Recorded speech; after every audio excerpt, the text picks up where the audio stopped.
Adətən də bazarda, ümumiyyətlə bazarda iyul-avqust aylarına xas olan şəkildə durğunluq müşahidə olunur. Amma nəzarət hər dövrlərdə gedir. Nəzarətin fəsillərə aidiyyatı yoxdur. Və keyfiyyətsiz məhsulların bazardan uzaq olmasına nə qədər imkan var, o qədər çalışır dövlət qurumları ki, uzaq olsun. Nə dərəcədə alınır, ona biz vətəndaşların da dəstəyi olmalıdır, köməyi olmalıdır. Düşünürəm ki, o qədər də qorxulu vəziyyət yoxdur bazarda hal-hazırda. Qiymətlərin müxtəlifliyi haqqında da onu deyə bilərik ki, hər bir sahibkarın öz qiymət qoyma siyasəti var, qiymət siyasəti var və ona heç kim qarışa bilməz. Düzdür, müəyyən sahələr var ki, orada tarif şurası tənzimləyir qiymətləri, amma əsasən sahibkarlar özləri birbaşa o qiymətləri tənzimləyirlər və orada yenə də qiymət strategiyası var, qiymət siyasəti var və ümumiyyətlə qiymət qoyma mexanizmləri var. Elə misal üçün şəbəkələr var ki, onlar konkret faiz qoyurlar ki, tutaq ki 10%, hər bir malın üstünə 10% qoyulur. Orada yəni dəxli yoxdur ki, bu mal gündəlik tələbat məhsuludur və yaxud da çox az satılan məhsullardır.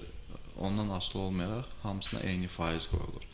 Amma eləsi var ki, hər gün istifadə olunan FMCG deyirik, o məhsullar hər gün istifadə olunan məhsullara biraz aşağı marja qoyurlar.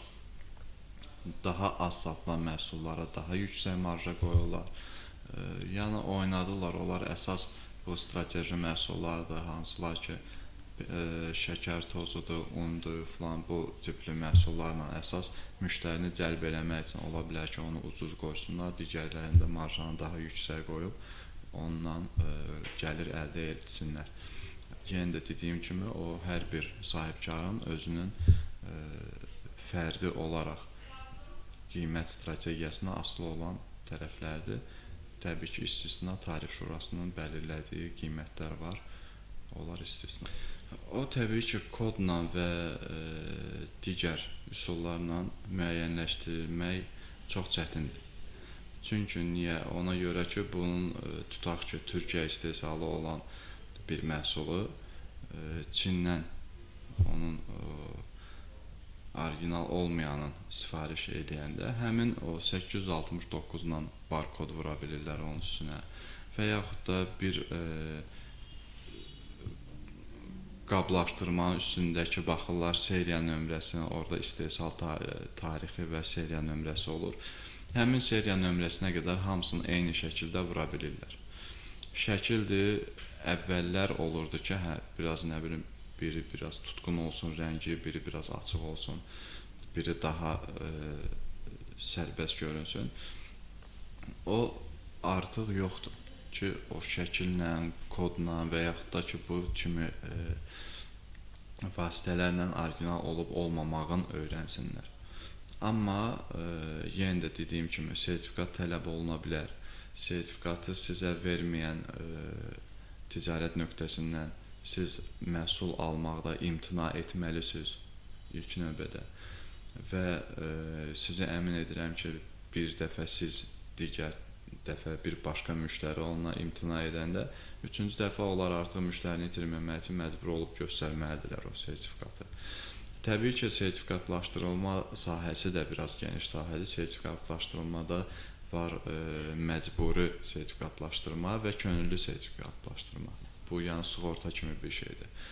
O icbari sığortalaşdırma ki var, o məcburidir. O əsasən qida məhsullarında olur.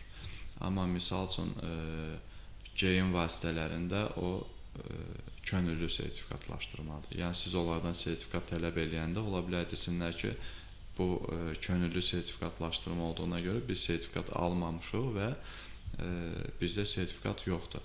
Amma qida məhsullarıdır, parfümeriya məhsullarıdır, hansı ki insanın daxili qəbulu və xarici yəni dərsi ilə və yaxud da saçı ilə təmasda olan vasitələrdə bunlar məcburi, yəni icbari sertifikatlaşdırmaya aiddir və o məhsulların sertifikatı olmalıdır.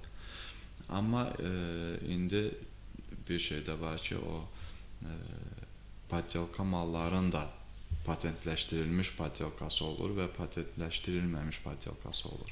Yəni tutaq ki, biz gedirik parfümeriya mağazasına, orada biz hər hansısa bir adikolonu seçirik və bizə deyirlər ki, bu adikolon orijinal Fransanındır, bu adikolon patentləşdirilmiş poddelkadır, Dubaydan gəlir, bu isə Türkiyədən gəlir, poddelkadır və patenti yoxdur. Yəni bu nə deməkdir? Bu o deməkdir ki, bu sonuncu dediyimiz o patenti olmayan məhsul artıq qoyulur kənara. Onun sertifikatı olsa belə ona uyğunluq sertifikatı alınır və uyğunluq sertifikatı onu göstərir ki, bunun göstərdiyi texniki xarakteristika buna uyğun gəlir yoxsa yox. Çünki o məhsullara çox vaxt gigiyenik sertifikat alınmır. İkinci məhsul nə deməkdir? O demək ki, bunun patenti alınıb və daha ucuz ölkədə istehsal olunur və ona görə də bunun qiyməti daha ucuzdur. Təbii ki, o içindəki inqrediyentlər də daha aşağı kalitəli olur orijinalda. Və biz də cibimizə uyğun seçirik ki, patentləşdirilmiş poddelkasını alaq, yoxsa qəti orijinalını alaq. Ona artıq insan özü öz cibi ilə bir yerdə qərar verir. Amma yenə də o satıcıların bir növ vicdanından asılıdır ki, onu sizə deyəcək yoxsa yox. Çünki ola bilər ki, həmin o patenti olmayan poddelkanı da sizə elə orijinal poddelka kimi verə bilərlər ki, bu yəni patent almış poddelkadır. Və bu kimi hallarla da rast gələndə İqtisadi İnkişaf Nazirliyinin qaynar xətti var. İstehlakçıların hüquqlarının qorunması agentliyidir məncə. O var, nömrələri var, elə İqtisadi İnkişaf Nazirliyinin saytında da var. Ora müraciət eləmək lazımdır. Və yaxud da ki, hər hansısa bir məhsulu aldıqda, əgər şübhə qalırsa, Azərbaycanda, əsasda Bakıda kifayət qədər laboratoriyalar var. Orada yoxlatdırmaq olar onları. Yəni az xərc çəkib, amma məhsulun sizə yenə də bayaq dediyimə qayıdıram ki, fəsadlar, yəni bədbəxtçilik gətirə bilər sizə, yoxsa yox, onu yoxlaya bilərsiniz.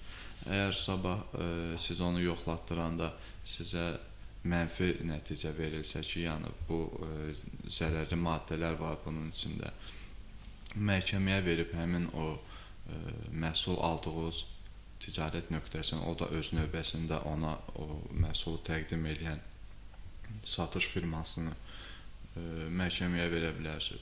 Yəni Azərbaycanda artıq ələ verib o istiqamətdə daha çox işlər görmək vaxtıdır. Yəni məhkəmələrin şəffaflığına inanıb məhkəməyə müraciət eləmək vaxtıdır. Və yaxud da İqtisadi İnkişaf Nazirliyinin dediyim o qaynar xəttinə müraciət eləmək lazımdır ki, bu şəkildə həmin o bizə sertifikat verməyi lazım bilməyən ticarət nöqtələridir filan. Bunlara qarşı bir mübarizə aparmaq lazımdır kütləvi şəkildə ki, biz tələb edəndə o sənədləri, tələb etdiyimiz sənədləri bizə versinlər və biz rahat, təmiz ürəklə o məhsulları alaq. Deməli, müştərilər əsasən üstünlük verirlər, harada daha yaxşıdır ora. Amma yaxşını necə müəyyənləşdirmək lazımdır.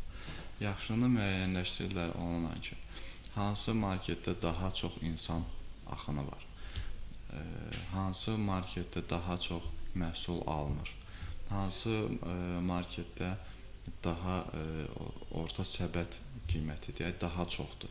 Onu düzdür, sıravi, yəni bu istehlakçılar, müştərilər tam bilməsə də, amma gözə yarı onu müəyyənləşdirə bilirlər.